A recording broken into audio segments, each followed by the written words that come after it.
பிரியமானவர்களே, இயேசுவின் நாமத்தில் உங்களை வாழ்த்துகிறேன். உங்களுக்கு ஒரு விடுதலை தேவையா இருக்குது. இன்றைக்கு உங்களுக்கு ஒரு விடுதலை தேவையா இருக்கு. ஏதோ ஒரு காரியத்தில் விடுதலை வேணும். உள்ளத்துக்குள்ள அந்த இயக்கம் இருக்குது. வெளியே சொல்லக்கூட சிலருக்கு பயமாக இருக்குது. பயம், மரண பயம், ஒரு கலக்கம், மன அழுத்தம், அது காரணமில்லாத ஏதோ ஒரு நெருக்கம், கடன் பிரச்சனை, ஒரு விடுதலை வேணும். என் மனதை பாதிக்கப்பட்ட அலை பாயுது, குழப்பமாக இருக்குது, எனக்கு ஒரு விடுதலை வேணும் அப்படின்னு நினைக்கிறீங்களா? உங்களுக்காகத்தான் 2 கொரிந்தியர் 3:17 கர்த்தரே ஆவியானவர், கர்த்தருடைய ஆவி எங்கேயோ அங்கே விடுதலை உண்டு. பரிசுத்த ஆவியானவர் மூலமாய் ஆண்டவர் விடுதலை தருகிறார். இயேசுவே எனக்கு விடுதலை தாருன்னு கூப்பிடும்போது தேவன் தம்முடைய ஆவியை நமக்குள்ள அனுப்பி விடுதலை கட்டளையிடுகிறார். ஒரு சமயம் பாருங்க, ஒரு பெற்றோர் ஒரு வாலிப மகளை ஜெபத்துக்காக அழைச்சிட்டு வந்தாங்க. நம்ம தேவனுடைய கூடாரத்தில் ஜெபெல்லாம் நடக்குதில்ல, அந்த ஜெபத்துக்கு அந்த மகளுக்குள்ள எப்பவும் ஒரு பயம். யாரோ நடக்கிறாங்க அப்படின்னு சொல்லுவா, யாரும் என்கிட்ட பேசிக்கிட்டே இருக்காங்க அப்படின்னு சொல்லுவா, பயப்படுத்துகிற உருவம் தெரியுது, ராத்திரில தூங்க மாட்டா.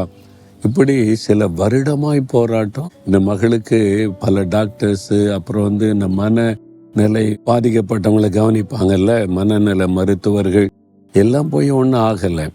சரிங்க, ஜெபம் பண்ண சுகமாயிரு சொல்கிறாங்களேன்னு கூட்டிகிட்டு வந்திருக்கிறாங்க. அந்த ஜெப நேரத்தில் கூட அப்படியே ஒரு மாதிரி முழிச்சுக்கிட்டு இருந்தாலும் ஜெபிக்கும் போது பரிசுத்தாவுடைய வல்லமை இறங்க ஆரம்பித்தார். அப்படி ஆவியானுடைய வல்லமை இறங்கின உடனே அவளுக்குள்ள இந்த ஆவி ஒரு கரிய உருவம் வெளியேறி போச்சுதான். அவ்வளோதான் விடுதலை. அவளுக்கு அவ்வளோ சந்தோஷம். மேடையில் எல்லாருக்கும் மத்தியில் சாட்சியாக சொன்னா, அப்படி நான் பயந்து செத்து கொண்டு இருந்தேன், ஒரு வல்லமையை மேலே இறங்கிச்சுது, என்னை விட்டு ஒரு கருப்பு உருவம் போச்சு, விடுதலை ஆயிட்டேன். அந்த மகளுடைய முகத்தில் இந்த சந்தோஷத்துக்கு அளவே இல்லை. விடுதலின் சந்தோஷம். பெற்றோருக்கு எவ்வளோ பெரிய சந்தோஷம் இல்லை. இன்னைக்கு ஏதோ ஒரு பாதிப்பு, உங்களுக்கு ஒரு விடுதலை தேவை. ஆவியானவர், பரிசுத்த ஆவியானுடைய வல்லமை இறங்கும் போது விடுதலை. அதனால தான் அந்த தேவ பிரசன்னத்தில் வரும்போது ஆவியானுடைய வல்லமை ஜனங்களுக்குள்ள இறங்கும் போது தான் நிறைய பேர் விடுதலை ஆகிறார்கள். இப்போ அந்த ஆவியானுடைய வல்லமை உங்களை தொடும். ஒருவேளை உங்கள் வீட்டில் யாராவது அப்படி இருந்தால் பரிசுத்த ஆவியானுடைய வல்லமை அவங்க மேலே இறங்கணும், தொடணும், விடுதலையாக்கணும். நீங்கள் பிரார்த்தனை பண்ணுங்க, நீங்கள் ஜெபிங்க. உங்கள் வீட்டில் அப்படியே வச்சுக்கிட்டு இருக்காதங்க. என்ன செய்யறது, ஒன்றும் பண்ண முடியல நினைக்காதங்க, ஜெபம் பண்ணுங்க. ஆவியானுடைய வல்லமை இறங்கட்டும்னு ஜெபிங்க. சின்ன குழந்தைகளை கூட பிசாசு தாக்கிடுவான். வாலிபர்கள், வயதானவர்கள் யாருன்னு பார்க்க மாட்டான். ஏதாவது ஒரு அடிமைத்தனத்தில் வச்சு கலக்கத்தை கொண்டு வந்து, பயத்தை கொண்டு வந்து தூக்கத்தை கெடுத்துருவான். அந்த ஆவியானுடைய வல்லமை இறங்கும் போது விடுதலை. ஆயிரக்கணக்கான பேர் விடுதலை பெற்று சாட்சி சொன்னதை என் ஊழிய பாதையில பார்த்திருக்கிறேன். இன்னைக்கு உங்களுக்கு ஒரு விடுதலை நாள். ஆவியானுடைய வல்லமை என் மேலே இறங்கட்டும். இந்த பயம், இந்த கலக்கம், இந்த டிப்ரெஷன், இந்த குழப்பம் எல்லாம் என்னை விட்டு விலகட்டும் அப்படின்னு ஜெபம் பண்ணுங்க.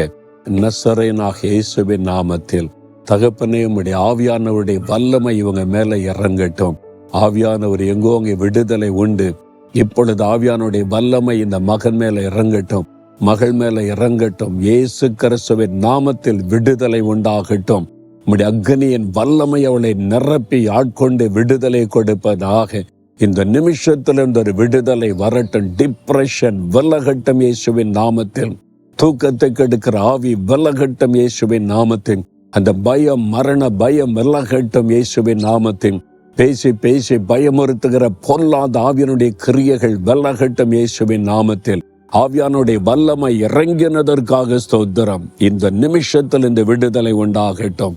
இயேசு கிறிஸ்துவின் நாமத்தில் ஜெபிக்கிறோம் பிதாவே. ஆமேன், ஆமேன்.